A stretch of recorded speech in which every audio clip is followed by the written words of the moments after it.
출근길 뉴스를 종합해드립니다. 깊이 있는 뉴스 YTN FM 출발 새 아침.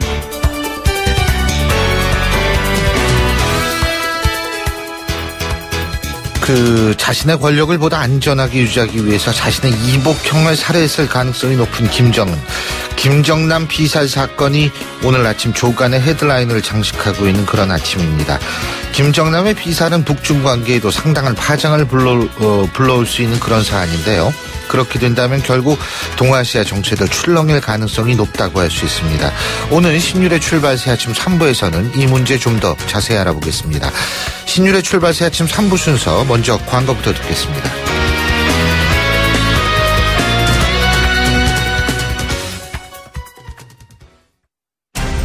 온도와 습도를 항상 일정하게 유지시켜주는 항온항습기 전문기업 AR.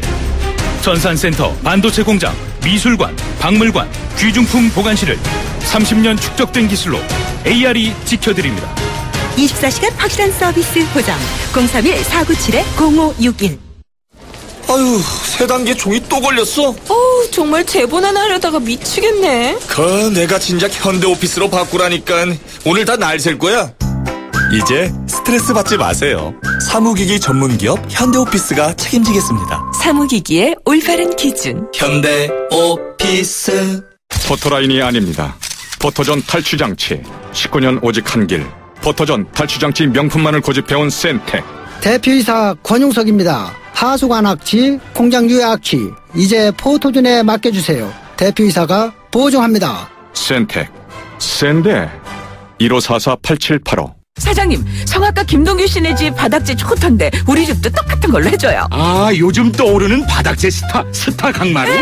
스타일 좋고 습기 열 긁힘에 강하니까 오래 사용하려면 그래서 스타 강마루로 하는구나. 성악가 김동규입니다. 강마루 스타는 스타 강마루. 스타 강마루. 고객님 사랑합니다. 배우 박서연이에요. 제가 뭘 잘 잊는 걸로 소문나 있잖아요. 근데 딱 한 가지 안 잊어먹는 게 있답니다. 대리운전 번호 2588 말이죠. 2588은 안 되는 노래까지 되더라고요. 좌우로 정렬 2588. 자, 따라해보세요. 이카운트 ERP 4만원. 회계관리. 이카운트 ERP 4만원. 재고관리. 이카운트 ERP 4만원. 생산관리. 사업 성공 함께해요. 이카운트 ERP의 모든 기능을 월 4만원에 드립니다. 이카운트. 가입비 부가세 별도. 들었어? 용인 행정타운 센텀스카이. 단지 내 시설이 어마어마하다며? 수영장도 지을 예정이래. 단지 안에 수영장? 거말 다 했네. 남다른 커뮤니티로 자부심을 높고 크게. 용인 행정타운 센텀스카이. 조합원 가입 문의 1600-4430. 용인시청역 지역주택조합 추진위회.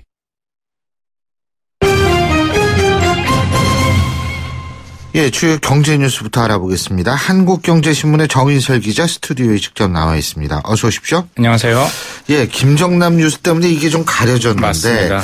특검이 이재용 부회장에 대해서 구속영장 다시 청구했죠. 지난달 19일 영장이 기각된 다음 26일 만인데 또 기자들도 자기 뜻대로 안 되면 일단 오기나 의지가 생기잖아요. 검사들도 자존심으로 사는데 영장이 일단 기각됐으니까 이번에는 정말 큰 의지를 가지고 영장을 청구를 한 것 같습니다. 그래서 그만큼 4월간 승부고 삼성도 조목조목 반박을 하고 있는데 처음에 영장을 청구했던 것에 비해서 거의 비슷하고요. 횡령했다는 혐의와 그리고 뇌물을 제공했다는 혐의도 있고 하지만 삼성은 경찰의 강요에 못 이겨서 뇌물을 준 피해자다라고 계속 주장을 하고 있지만 검찰은 특검은 뇌물 공여자로 보고 대가성과 부정한 청탁이 있다라는 입장을 이번에도 계속 유지를 했습니다.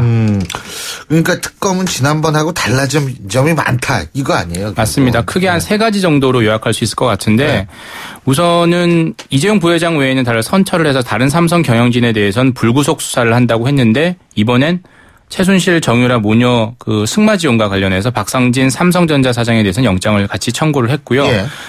가장 주목할 점은 혐의 부분입니다. 그동안에는 이제 먼저 삼성물산 합병이 끝난 다음에 박근혜 대통령과 이재용 부회장이 만났거든요. 그래서 대가성 규명에 약간의 좀 이렇게 선후 관계가 맞지 않다 이런 얘기가 있었는데 이번에는 독대 후에 삼성이 혜택을 받았다는 부분들을 몇 가지 넣었어요. 그 독대 후에 삼성 SDI가 순환 투자를 해소하는 과정에서나 아니면 삼성 바이오로직스 상장 과정에서 삼성이 특혜를 받았다라고 영장에 적시를 했는데 삼성의 주장은 이런 거죠. 특혜를 받지도 않았고 그리고 특혜를 받아야 할 만한 그런 큰 이슈가 아니었다 이렇게 얘기를 하고 있는데 네. 마지막으로 더 이제 중요한 건 오늘 새벽에 최경희 전 이대 총장이 영장이 재청구돼서 구속이 됐는데 영장 전담 판사가 지난번하고 바뀌었거든요.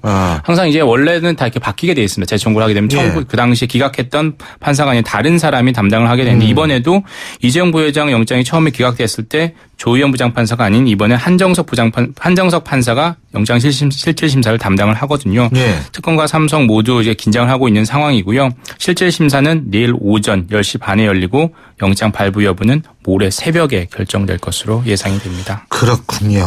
자, 그리고 휴면 예금이나 잠자는 카드 포인트 있는지 확인하려면 이거 뭐 일일이 다 챙겨봤어야 되는데 이제는 한눈에 확인할 수 있는 방법이 생겼다 그러죠? 현재 이런 휴면 예금, 보험금, 신용카드 포인트 다 합하면 4조 4천억 원 정도 된다라고 해요. 맞습니다. 그중에 절반이 저희가 쓰고 남는 신용카드 포인트예요. 예. 다들 뭐 포인트 적립은 열심히 하는데 쓰기를 되게 귀찮아하잖아요. 예. 되게 상당히 또 남자들 같은 경우에는 좀 뭔가 좀 머쓱해하기도 하고요.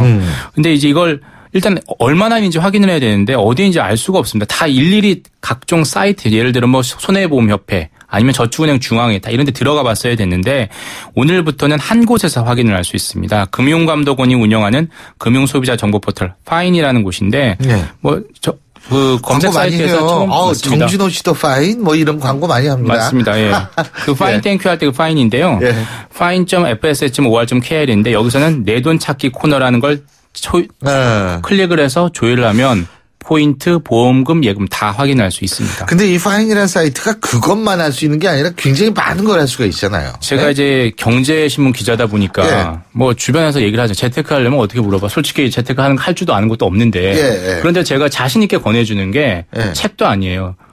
증권, 부동산 말고 금융만 따지자면 이 파인이라는 사이트 외에 그 어떤 재테크 책도 이걸 능가할 수 없습니다. 예. 정말 제가 보기엔 정말 좋은 것이고 왜냐하면 크게 이제 재테크를 관련하면 내가 어떤 상태인지를 알아야 되잖아요. 예.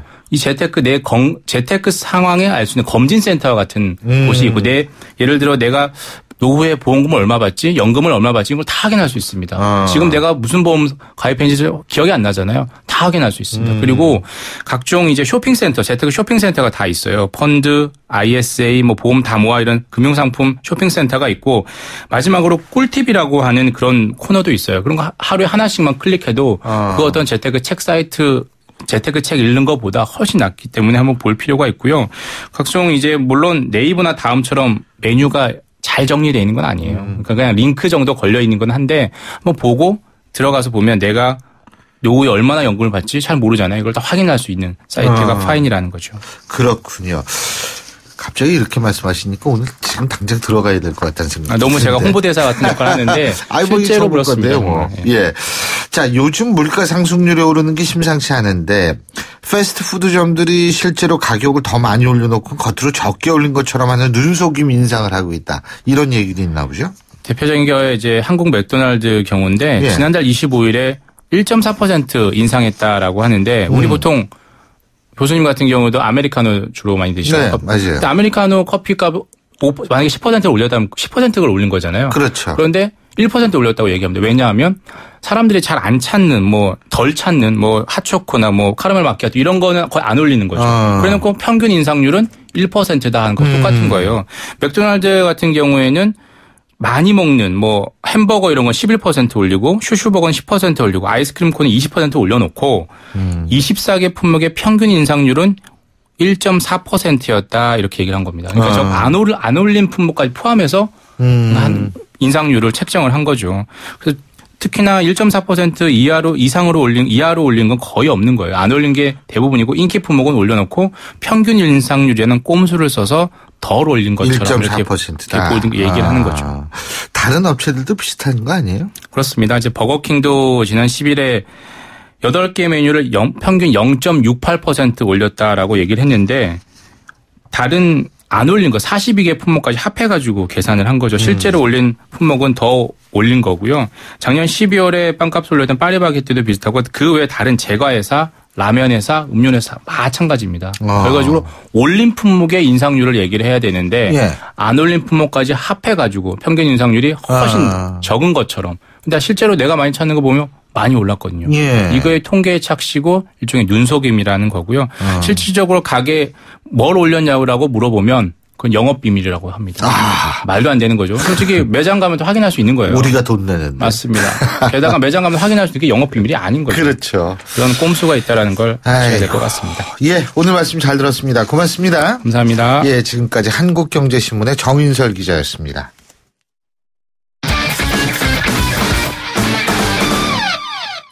자, 스포츠 소식 알아보겠습니다. 최동훈 스포츠 평론가 전화 연결되어 있습니다. 안녕하십니까?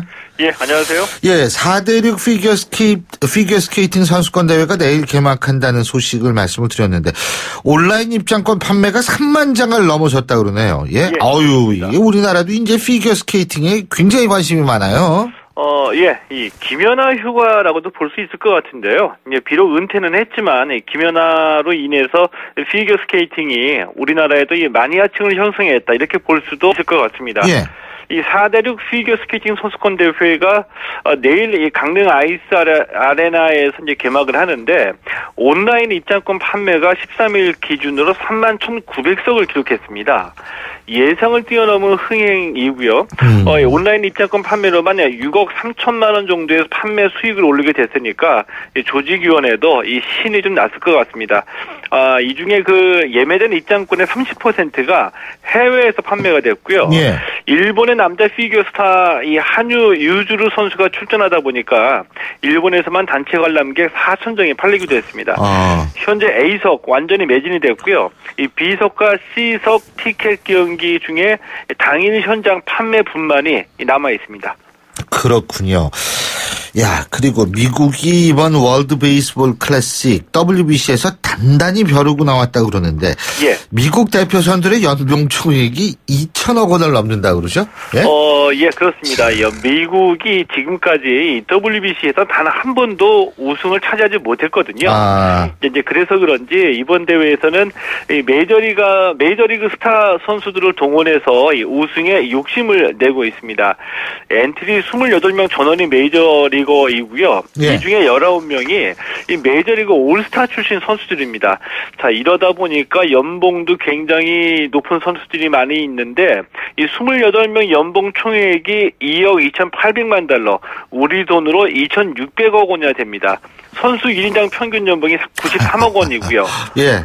이 도미니카 공화국도 미국 못지않은 몸값을 자랑하는데 예. 도미니카 공화국은 연봉 총액이 2,100억 원이 되고요. 일본 대표팀이 550억 원이 되는데 우리 대표팀 연봉 총액은 210억 원입니다. 그렇군요. 뭐 연봉 순서대로 결과가 나오진 않겠지만 그렇죠. 예? 우리는 가성비가 좋지 않습니까 또? 예. 예. 자, 미국이나 도미니카 공화국에는 우리 대표팀 연봉 총액보다 많은 연봉을 받는 선수도 있다 그러죠. 예? 예, 대표적으로 진짜. 예. 이 도미니카 공화국의 내야수 이 로빈슨 카누 선수가 있거든요. 예. 이 선수 연봉이 276억 원입니다.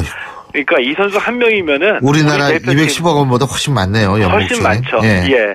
자, 그런데도 우리가 이 WBC 1회 대회에서 4강에 올랐고요. 예. 2회 대회에서 준우승 차지했거든요. 이 성적이 꼭 연봉에 비례한다 이렇게 볼 수만은 없겠고요. 네. 이번 대회에서 미국이 이 우승에 욕심을 내면서 메이저리그로 대표팀을 구성했기 때문에 과연 미국이 메이저리그 명성 그대로 우승을 차지할 수 있을지도 주요 관심사 중에 하나인데 예. 제가 보기에 만약에 미국이 결승에 오르지 못하거나 우승을 차지하지 못하면은 미국으로서는 좀 망신을 당했다 이렇게 볼 수도 있을 것 같습니다. 근데 스포츠는 그 이변이라는 거 보는 맛에 보는 거 아니에요? 예? 이번에도 또 이변이 있을 겁니다. 예. 자, 프로야구 NC가 한숨을 좀 돌리게 됐는데 선수 트레이드와 관련된 사기 혐의 벗어났죠? 의정부지검이 어제 이 소속 선수의 승부 조작 사실을 알고도 트레이드를 했다는 의혹을 받아왔던 NC에 대해서 무혐의 처분을 내렸습니다. 네. NC가 2014년에 KT에게 10억 원을 받고서 이성민 선수를 트레이드했는데요. 이 당시에 이성민 선수가 승부 조작에 가담한 이 혐의를 받고 있었거든요. 네. 때문에 NC가 이성민 선수의 승부 조작 혐의를 알고 있으면서도 이 특별지명 보호 선수 명단에서 제외하는 방법으로 현금 10억 원 챙기고 KT로 트레이드한 것이 아니냐. 이런 의혹을 받아왔었거든요. 이 검찰이 이 NC 구단의 단장하고 운영본부장이 이 KT로부터 10억 원 받기 전에 이성민 선수의 승부 조작 사실을 알았다고 보기가 어렵다. 자, 이렇게 무혐의 처분의 배경을 설명했고요. 이 검찰은 이성민 선수에 대해서는 이 돈을 받고 승부를 조작한 혐의로 불구속 기소했습니다. 자, 그리고 프로배구에서는 대한항공이 한국전력이 승리를 거뒀는데 다른 경기 결과, 어제 경기 결과도 좀 정리해 주실까요? 이 프로배구 대한항공이 한국전력을 3대2로 이겼습니다. 대한항공이 4연승으로 1위를 지켰는데, 이 대한항공이 2위 현대캐피탈과의 승점차를 벌리면서 프로배구에서는 이 서서히 선두를 굳혀가는 분위기고요. 이 프로농구에서는 외국인 선수인데 178cm에 불과하거든요. 이 KGC의 이 키퍼 사이크 선수가 공격을 이끌면서 이 KGC 인삼공사가 동부를 87대74로 이기고 이 선두 삼성을 반경기차로 추격했습니다. 이 탁구에서는 올해 40살인데요. 이 김경화 선수가 이 국가대표 상비군 최종 선발전에서 3위를 기록하면서 5년 만에 대표팀에 복귀했습니다. 아유, 이 선수도 아주 훌륭한 선수네요. 예. 자, 오늘 말씀 여기까지 듣겠습니다. 고맙습니다. 예, 고맙습니다. 예, 지금까지 최동훈 스포츠 평론가였고요. 신율의 출발새 아침 3부 순서 여기서 줄입니다. 잠시 뒤 4부에서 뵙겠습니다. 안녕하세요. 배우 박하선입니다. 여러분은 겨울하면 어떤 것들이 생각나시나요? 소복이 쌓이는 눈, 따끈한 호빵, 포근한 이불 속에서 까먹는 귤은 생각만 해도 기분이 좋아집니다. 하지만 10살 은호는 난방비 걱정에 불도 떼지 못하고 낡은 집으로 스미는 칼바람과 혹독한 추위를 견뎌내야 합니다. 이 겨울이 우리 아이들에게만 유독 매섭게 느껴지지 않도록 월드비전과 함께 여러분의 따뜻한 사랑을 전해주세요. 후원 문의 1688-3570 1688-3570. YTN 라디오 캠페인 더 가까이. 안녕하세요. 셰프 에드워드 곤입니다. 바쁜 일정을 소화하다 보면 마음이 급한 나머지 운전이 과격해질 때가 있죠. 과속과 급제동은 위험할 뿐만 아니라 대기오염도 심화시킨다고 하는데요. 환경오염을 막고 연료 소비를 줄이기 위해 자동차 탄소 포인트제가 시행됩니다. 친환경 운전 습관으로 온실가스 배출을 줄이면 인센티브로 되돌려주는 자동차 탄소 포인트제. 경제 속도를 준수하고 급출발, 급제동을 줄여 환경도 보호하고 인센티브도 받는다는 것. 맛과 영양을 모두 챙기는 훌륭한 요리와 같지 않나요? 깨끗한 환경은 더 가까이, 지구온난화는 저 멀리. 친환경 운전 습관을 실천합시다. YTN 라디오 캠페인 더 가까이. 한국환경공단과 함께합니다. 골프 장갑도 G맥스, 생산 장갑도 G맥스, 헬스 장갑도 G맥스, 가죽 장갑도 G맥스, 장갑하면 G맥스. 대한민국 우리 장갑 G맥스. 30년 한길 범양 글러브가 만듭니다. 글러브 맥스. G맥스. 한국어요? 어릴 적부터 엄마 손에 이끌려 한글 학교를 다녔어요. 그때는 싫었지만 이제는 감사해요. 그리고 한국어 하는 내가 자랑스러워요. 알고 계십니까? 전 세계 118개국 1900여 개의 한글 학교에서 10만 명의 재외동포 아이들이 우리의 역사와 문화 그리고 한글을 배우고 있습니다. 그들이 어디에 있든 한민족이라는 뿌리를 잊지 않도록 재외동포 재단은 전 세계 한글 학교를 지원하고 있습니다. 720만 재외동포의 든든한 버팀목. 재외동포 재단. 남친 폰도 여친 폰도 폰은 달라도 충전은 집에서도 차에서도 장소는 달라도 충전은 언제 어디서나 스마트폰 충전기 브랜드 팝폰. 콘이 아니라 폰. 팝폰. 날카로운 분석, 내일을 보는 시선, 신율의 출발 새 아침. 신율의 출발 새 아침 4부 순서, 먼저 광고부터 듣겠습니다. 홍은희 씨, 잇몸 관리 어떻게 하세요? 잇몸 관리요? 양치 잘하고 치과도 다니고, 그리고 하나 더, 인사돌 플러스. 염증에도 좋고 들뜬 느낌도 꽉 잡아주니까요. 잇몸 건강에 인사돌 플러스. 써본 후의 차이요? 직접 느껴보세요. 동국제약. 우리나라에서 가장 안전한 차가 된 것보다 더 기분 좋은 건 SM6를 선택한 당신이 더 안심하게 됐다는 것. 5만여 고객님들의 사랑을 받은 SM6 국토교통부 주관 2016년 올해의 안전한 차 1위 SM6 QM6 자동차 안전도 평가 1등급 획득. 더 많은 분들이 안심하면 좋겠습니다. 2월의 제이준 통신. 졸업식에다 리월입니다. 친구들과 이별이 아쉽기도 하지만 이날만큼은 여러분이 주인공이죠. 졸업식 전날 밤 딱 15분 제이준 마스크팩 하세요. 졸업식 사진은 평생 가니까 제이준 잊지 마세요.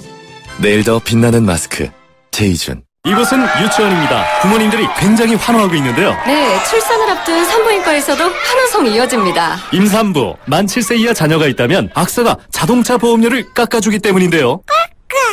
악사 마이 키즈 할인 지금 확인해보세요. 1566-1566 악사 다이렉트. 가입 시 유의사항을 확인하세요. 출발 새 아침에서 드리는 선물 같은 한마디.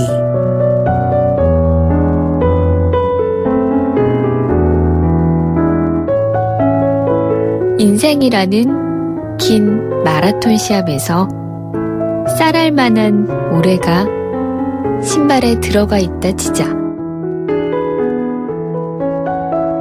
레이스가 진행될수록 쌀알은 자갈로, 자갈에서 바위로 변한다. 남을 이기는 것은 고사하고 계속 뛸 수조차 없게 되는 것이다. 오늘은 성석재의 소설 투명인간 중에서 보내드렸습니다.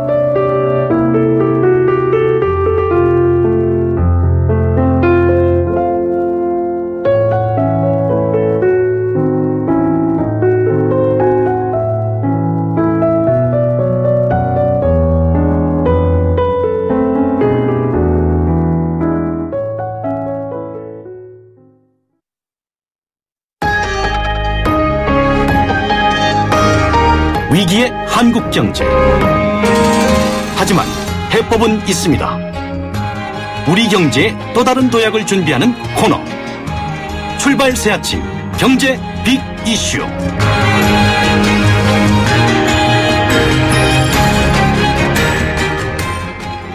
예, 경제 뉴스 알아보는 경제 현안 짚어보는 수요일 아침 신율의 출발 새 아침입니다. 자, 오늘도 서울대학교 이필상 교수님 스튜디오에 나와 계십니다. 어서 오십시오. 네, 안녕하세요. 이 청년 실업률이 이게 참 걱정이에요. 예, 연속 4년인데 다른 나라도 이래요? 그렇지 않은 나라가 훨씬 많습니다. 지난 12일 경제협력개발기구 OECD가 발표한 내용을 보면요. 예. 15세에서 24세까지 우리나라 청년층 실업률이 2016년에 10.7%였거든요. 지난 13년 9.3%를 기록한 이후에 4년째 연속 증가하는 겁니다. 이런 현상은 다른 나라는 별로 없는데요. OECD 국가가 39개 국가인데요.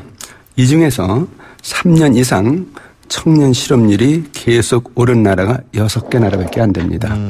오스트리아, 스위스, 핀란드, 프랑스, 터키 그리고 우리나라인데 그래서 33개 나라는 실업률이 3년 연속 오르는 일이 거의 없다는 것이죠. 근데 여기서 중요한 사실은 우리나라 말고 이 5나라는 그 사회보장제도가 잘 돼 있기 때문에 청년 실업률이 원래 높은 나라들입니다.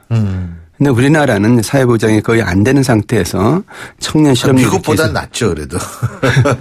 청년 실업률이 미국을 우리가 앞질렀습니다. 16년 만에. 예, 그래서 거기가 10.4%인데 우리가 10.7%입니다. 그러니까 정말 아주 나쁜 상황이죠. 근데 이제 더 문제는 우리나라의 경우는 공식적인 실업률보다 실제 실업률이 훨씬 더 높다는 겁니다.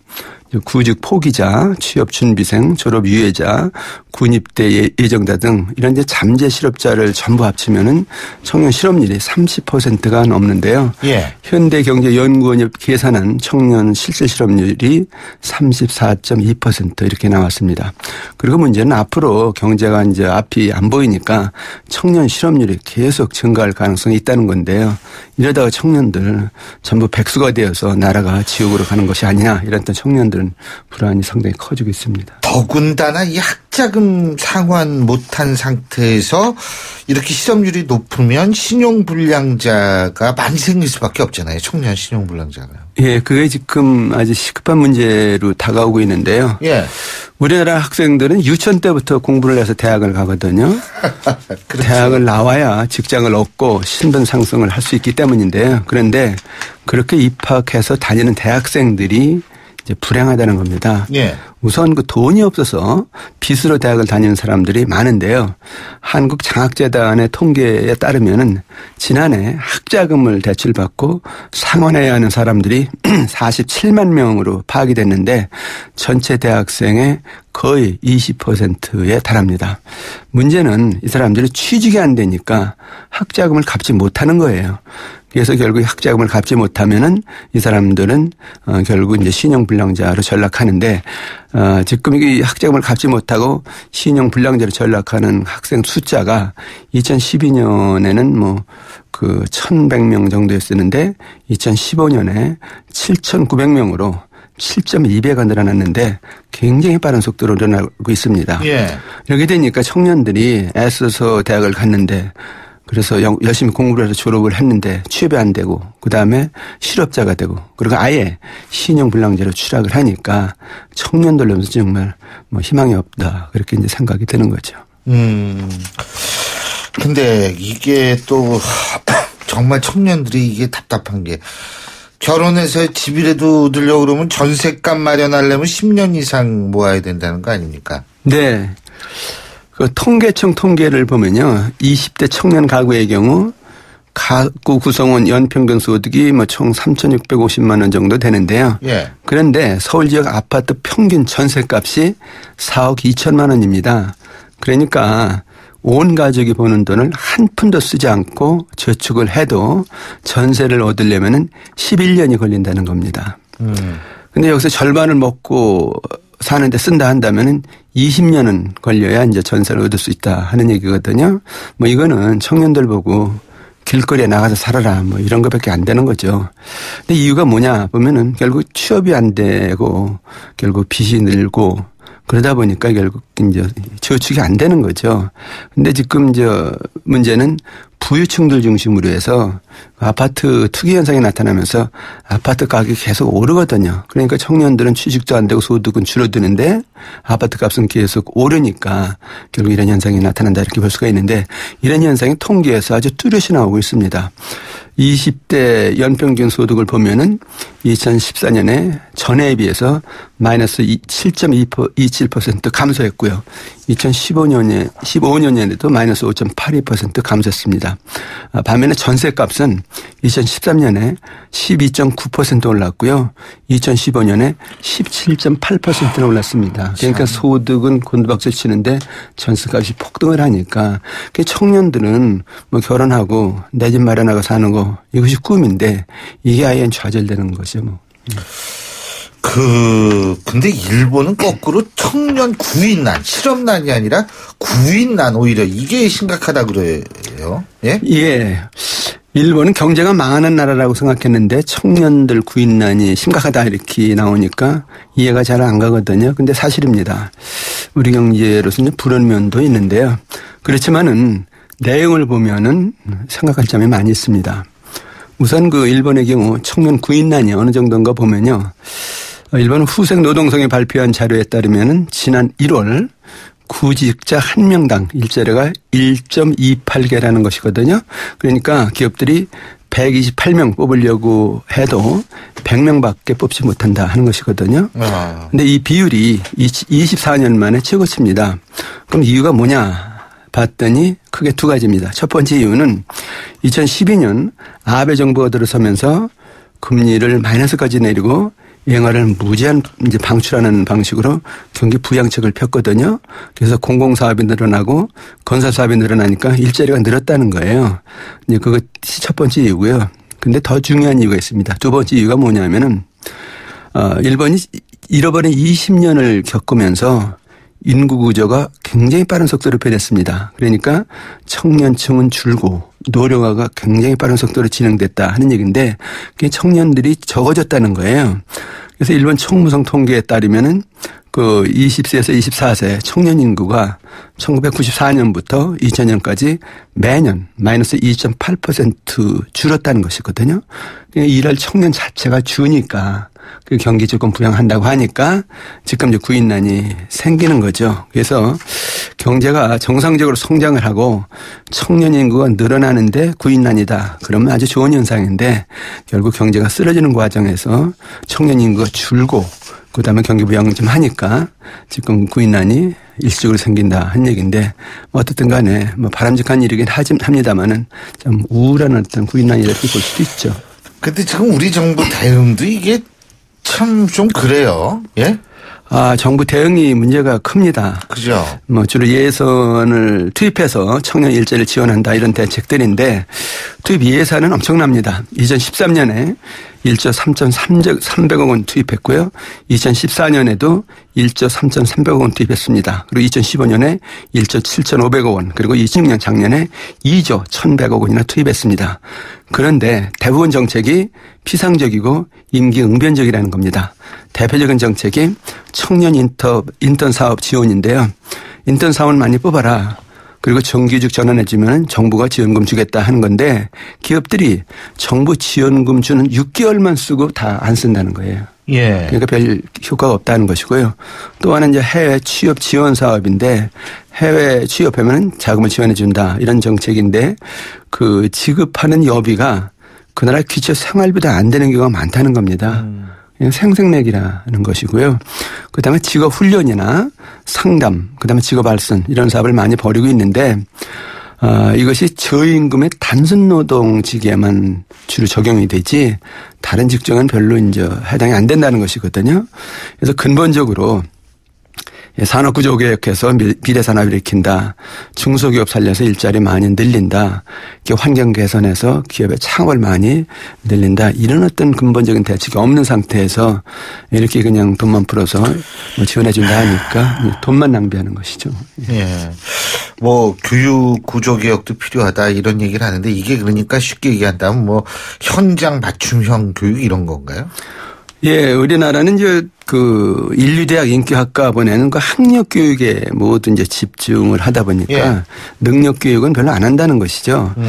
취직이 어렵고요. 취직을 해도 업무를 제대로 못 한다는 겁니다. 심지어는 이제 구인난과 구직난이 함께 존재하는 그런 미스매치 현상도 생기는데 4년제 대학은 학문하는 대학 아닙니까? 그렇다면은 이제 실업고등학교나 전문대학을 대대적으로 육성을 해서 직업교육, 기술교육, 전문기업 이런 걸 많이 시키고 사회적인 대우를 많이 해주는 그런 풍토가 돼야 이 사람들이 나와서 취직을 해서 기업도 발전시키고 자기도 발전하고 더 나아가서 기업을 창업해서 일자리를 만든다는 것이거든요.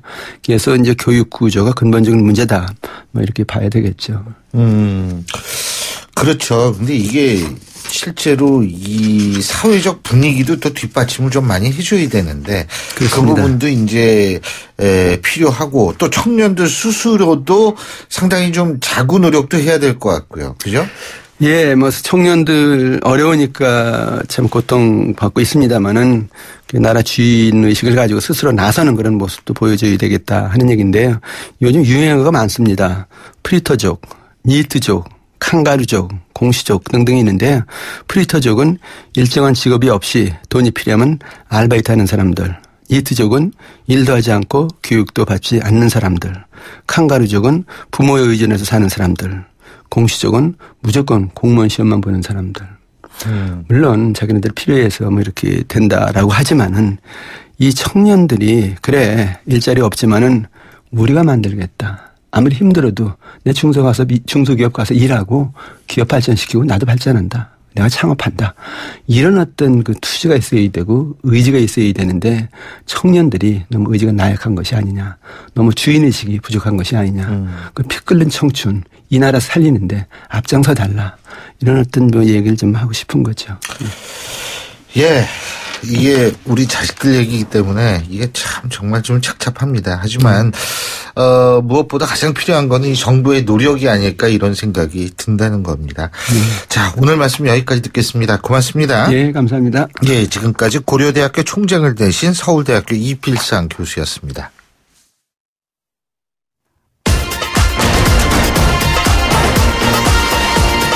여러분이 지금 듣고 계신 주파수는 FM 94.5MHz입니다. YTN 뉴스 FM.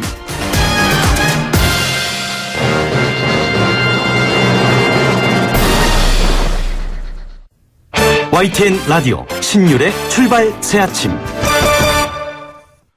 예, 김정일의 장남이자 김정은의 이복형 김정남이 말레이시아 쿠알라룸푸르 공항에서 피살됐다는 소식 좀 더 자세히 알아보겠습니다. 탈북자 출신이죠. 세계 북한연구센터 안찬일 소장 전화 연결합니다. 안녕하십니까? 네, 안녕하십니까? 김정남이 누가 죽였다고 보세요? 그건 뭐 김정은이 죽였다고 봐야 되겠죠, 뭐. 예. 예, 그 이유가 뭐죠?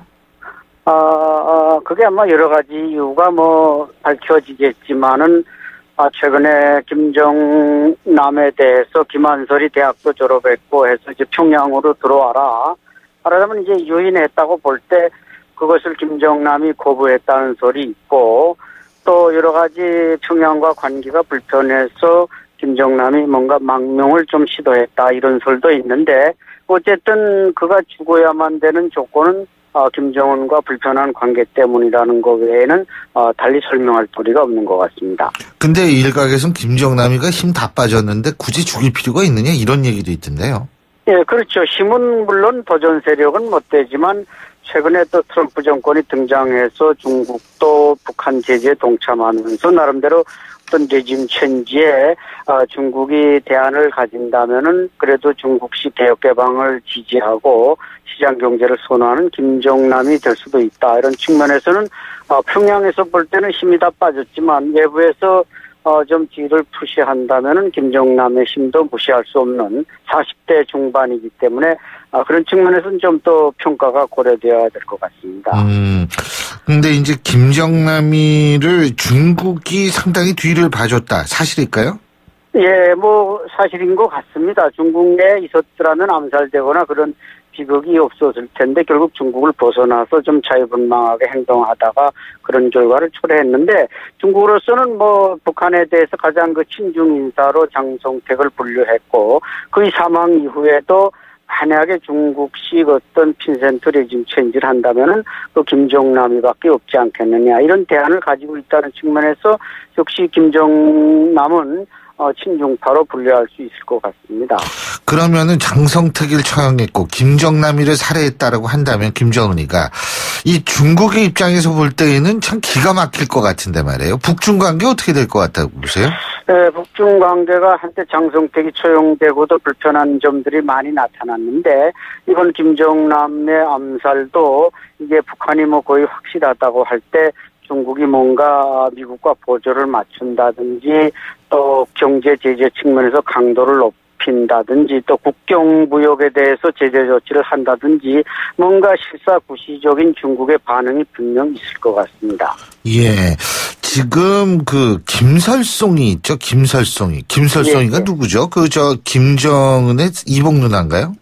그렇죠. 김정일의 두 번째 부인인 김용숙의 첫 번째 딸이 김설송입니다. 예. 근데 김설송이도 어디가 있는지 모른다고 그러더라고요. 네, 한때 김설송이가 뭐 조직 지도부에서 이게 부부장급으로서 김정은의 당사업을 도와준다. 또 김여정하고도 호흡을 잘 맞추고 있다. 이것이 이제 김정일이 사망하면서 김설송을 잘 활용하라 이렇게 유언했기 때문에 할 수 없이 그렇게 한다고 하는데 최근에 김설송의 행방이 묘연해지면서 국내에서 또 국외에서 이렇게 암살도 하면서 뭔가 주변을 정리하고 있지 않나 그런 뭐 설이 있습니다. 제가 이걸 왜 여쭤봤냐면 다음번 타겟이 누구냐. 예? 예. 이게 지금 이제 또 굉장히 그 주목할 수밖에 없는데 누구라고 그렇죠. 보세요?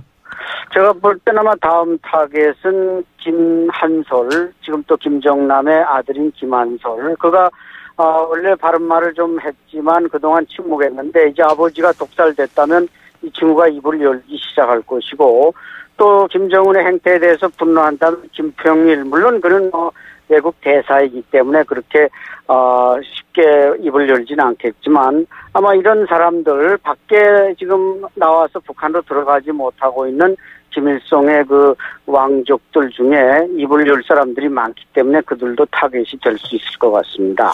근데 지금 안찬일 박사님이 독살이라고 말씀하셨는데요.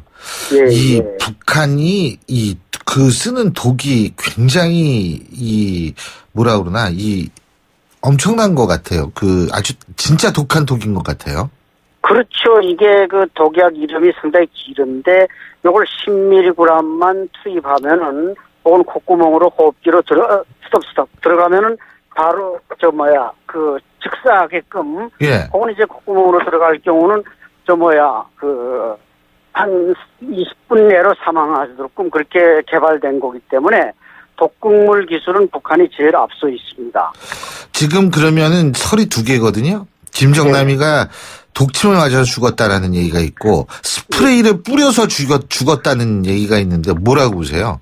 예, 근데 두 개 다 그 독극물인 건 확실한데 지금 스프레이를 뿌렸을 가능성이 그 카메라에 잡혔는데 민혁공작원이 뒤에서 얼굴을 낚고치는 게 부착됐다는 스프레이 독극물이 가능성이 높아 보입니다.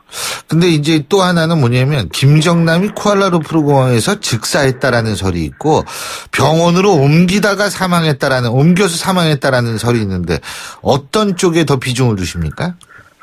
제가 볼 때는 아마 즉사보다는 스프레이라면 조금 여유가 공백이 있고 독침으로 혈관에 피부에 바로 투입시켰다면 즉사 두 가지 방법이 있는데 아마 말레이시아 경찰은 호흡기에 의한 그런 상황으로 보기 때문에 조금 여백을 둔다고 생각됩니다.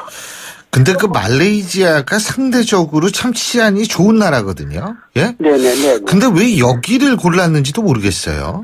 말레이시아가 무비자 지역입니다. 북한에게는. 북한에게는 무비자다. 네네. 그렇기 때문에 그 광부들도 나가 있고 아주 공작원들이 침투하기 좋은 그런 지대이기 때문에 선택한 것 같습니다. 말레이시아에 광산에서 일하시는 분들도 나가 계세요? 예, 그렇습니다. 북한 근로자들이요? 예, 지하 막장 한 300, 500m의 그 북한 근로자들이 나가서 지금 광부로 일하고 있습니다. 아, 그렇군요. 그러면, 북한 사람들이 꽤 많은 나라가 말레이시아군요. 예, 동남아에서는 제일 많습니다. 아, 동남아에서 제일 많아요? 예, 중노동 현장이 많기 때문에 거기 외화벌이 많이 나가 있습니다. 그럼 김정남이도 그걸 알 텐데 왜 거기를 자주 들락거렸는지 모르겠네요. 근데 생활 기반이 거기 있고 애인도 거기 있고 그렇기 때문에 김정남이가 그쪽으로 많이 다닌 것 같습니다. 자, 그러면 어쨌든 김정은이 소행이라는 게 거의 확실해지고 있는 상황인데 참 이게 남북 관계에는 어떤 영향을 미칠 거라고 보십니까? 아무래도 김정남이 망명을 시도했다면 아마 미국 아니면 대한민국일 텐데 예, 그것을 이제 북한이 사전에 차단하기 위해서 암살했다면은 남북 관계도 상당히 앞으로 조금 당분간은 불편할 수 있고 갈등기가 지속될 가능성이 있습니다. 아, 그렇군요. 예. 아, 진짜 이거 어제 갑자기 전해진 소식이라서 저희도 상당히 당황을 할 수밖에 없는데, 앞으로 이 잔혹한 김정은이 어떻게 나올지 한번 지켜보겠습니다. 오늘 말씀 여기까지 듣죠. 고맙습니다. 네, 감사합니다. 예, 지금까지 세계 북한연구센터의 안찬일 소장이었고요. 신율의 출발 새 아침, 수요일 순서는 여기서 모두 줄이겠습니다. 자, 오늘도 여러분 정말 뜻깊은 하루 보내시기 바라겠고요. 저는 내일 아침 7시 15분 다시 뵙겠습니다. 신율이었습니다. 고맙습니다.